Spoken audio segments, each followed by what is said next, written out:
Hey, welcome back. This is a video about leagues in old school RuneScape. I love this game mode and I'm so excited to have it back. The last time that we did Trailblazer was a couple years ago, but back then I did a tier list of all the regions. I get to do that again, and honestly, I'm surprised at how different it is. I placed the desert region into the S tier, but only in the thumbnail as a joke. But this year, the Golden Sands have become the golden boy of the league. It feels like nearly everyone I've talked to wants a desert in one of their 3 picks. Which regions you choose is going to affect your entire journey. It's going to shape what your end game character is going to look like and what activities you're able to participate in the entire time. In this video, I'm going to talk about all the regions, why they're good, why they're bad, and by the end of the video, you're going to have a way more confident ability to choose the regions that you really want and how to shape your journey. Let's talk about the wilderness. In my last region tier list, I talked about the wilderness in a really negative light. I talked about how clans were just gonna lock down the whole wilderness for fun, not really for much value, and I think I was wrong for that. As it actually turned out in Trailblazer, that didn't really happen all that much. I was super scared of it back then, maybe not as much anymore, so I'm not gonna use that to dock the wilderness anymore. But let's talk about what you would gain from choosing the wilderness. Well, Jagex entirely reworked all of the bosses. Drop tables have been reworked, and you can get a Void Waker now, which is a terrific spec weapon. Yeah, you can use it to kill people, but it's also just terrific in PvM in general. But what else do you get? You get Laren's Keys, you get the Chaos Altar, there's the Slayer Cave. Last time we had Trailblazer, I was able to mention something unique, and that was the Dragon Pick. But as the years have gone on, the Dragon Pick has become available elsewhere in the game, so that's a big nerf to the wilderness. Slight buff by adding the Void Waker, big nerf by removing the Dragon Pick, which used to be exclusively available in the wilderness. It's not anymore. So what do I really think about the wilderness? Where am I about to place it on this tier list? Well, let's talk further about what's actually inside the wilderness. You got Laren's Keys, they're lame.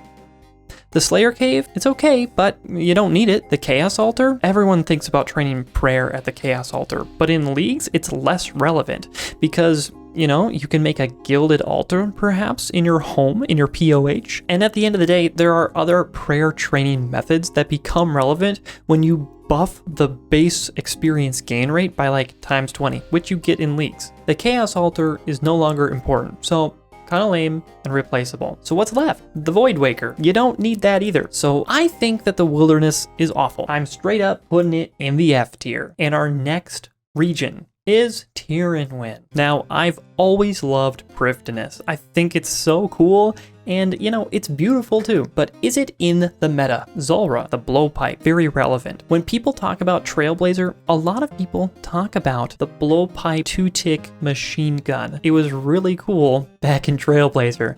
But since then, the blowpipe got a nerf. Now, don't get me wrong, it's still gonna rip through anything, but it's not as cool as it was. And that's important. We have to take into account what got nerfed and what got buffed. Zulcano is another one. Decent rooftop agility course. It's not technically rooftop, but you can train agility here. For some reason, when people talk about Prifddinas, the Sawmill gets brought up a lot. In a league where Last Recall is definitely coming back, this is a non-issue. Sawmill does not matter. And of course, the Gauntlet.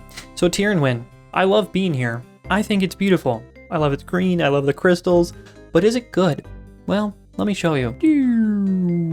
The answer is no, not really. I'm putting it in C tier because at least the Gauntlet gives the Blade of Saeldor, the Bow of Ferdinand. They're cool, but there are better options out there. So let's go to the next place. The Fremennik region boasted a good game last Trailblazer. Do they hold up? Well, they've got Vorkath, they've got Miscellanea, they've got the Dagonoth Kings, and the Myth Guild, and one really big one actually, Keldagrim.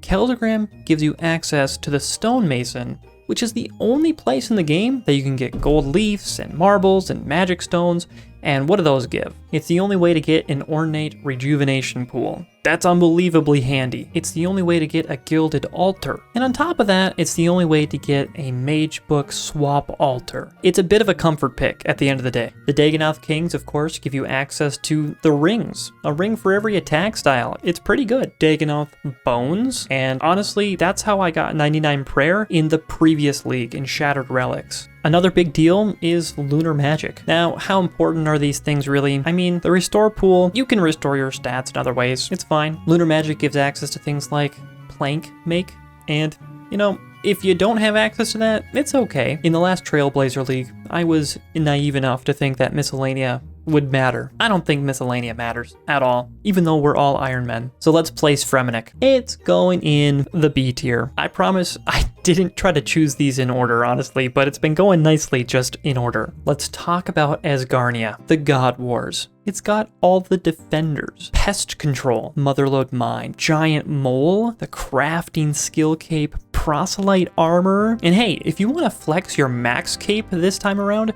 you need Asgarnia. The max cape is in Asgarnia. God Wars is for sure significant. It's one of the first things that people mention when they talk about Asgarnia. You got all the God Swords, you got the ACB, you got Armadillo armor, you got Bando's armor. Almost none of these things are best in slot anymore. It's a big region. There's a lot of stuff here. Mining is one of the slowest skills in the game, and despite you being in a boosted experience league, mining can still be a little bit tough. Motherlode Mine might just have your back here, but I've gone this far and I haven't even mentioned Amethyst yet. Amethyst is awesome. AFK and provides great ammunition for a blowpipe. So if you pick Terranwind, Asgarnia is a strong combo with it. Just never forget, Valador is one of the worst diaries. I mean, I hated killing the 1400 Black Knights, or whatever number it was. I just had to bring that up. I'm putting Asgarnia in the A tier. I think it's great. I think it's got a lot of good stuff. And if you don't pick Asgarnia, you're going to be missing a lot of stuff that you're used to having. Let's talk about Kandrin. Kandrin was a must-have in the previous Trailblazer. It just had too much stuff.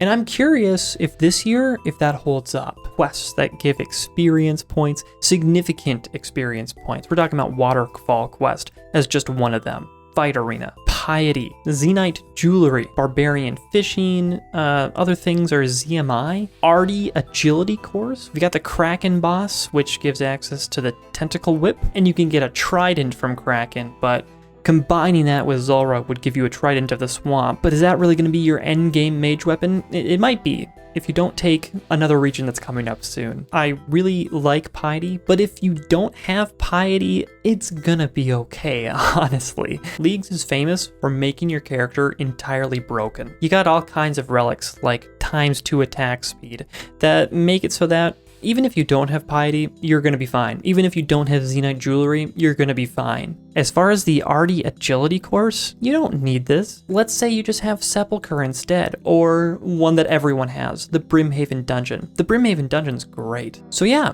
Kandrin's nice, but this year, I'm going to say it's not necessary. So not necessary that it's no longer in S tier, just in A. Next, let's shift our focus to a massive region. In terms of content, it's just packed. Mauritania's awesome, and a lot of people chose it last time in Trailblazer. Should you take it again in Trailblazer 2?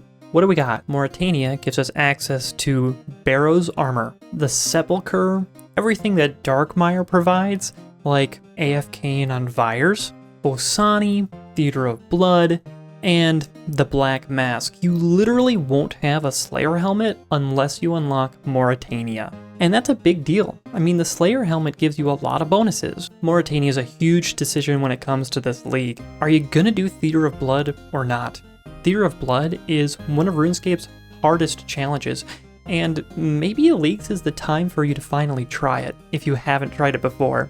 Your character is souped up, you're gonna be able to beat it with maybe just yourself, with a lot less preparation and a lot less punishing mechanics. So all I'll say is, think about it. Mauritania is going into the A tier. Next, let's finally talk about it. It's actually insane how much content has been released for the desert since Trailblazer 1. Temperos, we've got Desert Treasure 2 with 4 bosses, repeatable.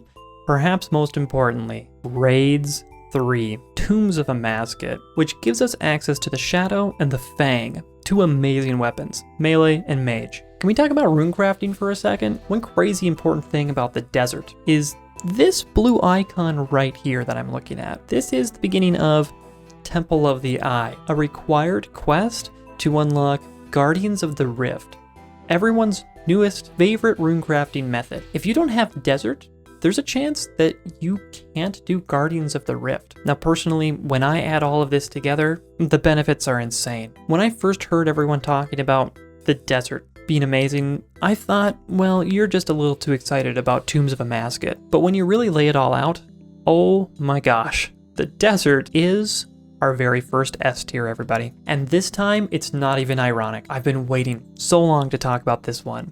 Zeah, or Korend. I didn't like Zeah until Leagues came out, and today, I can't wait to go back. So Zeah, it's vast, and it's got all the content to back it up. Let's talk about Zeah for a second. Multiple herb patches, this much landmass is absolutely absurd, and we've got Wintertodt up here.